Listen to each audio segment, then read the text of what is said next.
ரேட்ல 40,000 50,000 கம்மியா ஒரு XV500 வேணும்னா உங்களுக்கு இந்த வண்டி ரொம்ப சூட்டபிளான வண்டியா இருக்கும்.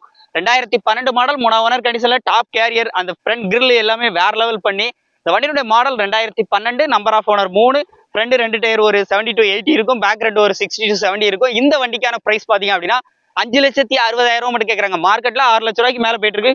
உள்ள இன்டர்லாம் பாருங்க, AC power steering power Windows and உங்களுக்கு ஹெட்ரெஸ்ட்ல கூட டபுள் டிவி வந்துருது. வண்டியை மிஸ் பண்ணிடாதீங்க. இந்த வண்டி பார்க்கக்கூடிய லொகேஷன் பாத்தீங்க அப்படின்னா தென்காசி மாவட்டம் தென்காசி டு திருநெல்வேலி போகக்கூடிய மெயின் ரோட்ல ஆலங்குளம் அப்படிங்கிற இடத்துல தான் நீங்க வந்து பார்க்கணும். இவங்க நம்பர் ஒரு ஸ்கிரீன்ல கொடுத்துருக்கேன். வண்டி வேணும்னா நேரில் ஒன்ஸ் விசிட் பண்ணி செக் பண்ணி உங்களுக்கு பிடிச்சிருந்துச்சுன்னா தாராளமா வந்து வாங்கிக்கோங்க. நம்ம சேனல் உங்களுக்கு வண்டி எங்கெங்க இருக்கு அப்படிங்கிற ரிவ்யூவே ஃபுல்லா நம்ம சேனல் அண்ட் இணையதளம் எல்லாத்துலயும் வந்து நம்ம வந்து சோசியல் மீடியா பக்கத்துல வந்து ஷேர் பண்ணிட்டு இருக்கோம். ஸோ வண்டி வேணும்னா நேரில் விசிட் பண்ணி செக் பண்ணி எடுத்துக்கோங்க. நம்பர் ஸ்கிரீன்ல கொடுத்துருக்கேன். முழு வீடியோ நம்ம சேனல்ல இருக்கு, பார்த்து தெரிஞ்சுக்கோங்க. நமது தமிழ் 24 காஸ் வலைதளங்கள் அனைத்தும் பதிவிடப்படும் வீடியோக்கள் வியாபார நோக்கத்திற்காக செய்யப்படும் விளம்பரங்கள் மட்டுமே. மேலும் இந்த வீடியோக்கள் மூலம் தொடரும் எந்த ஒரு நிகழ்வுகளும் உங்கள் தனிப்பட்ட விருப்பத்தின் பேரில் தொடரவும்.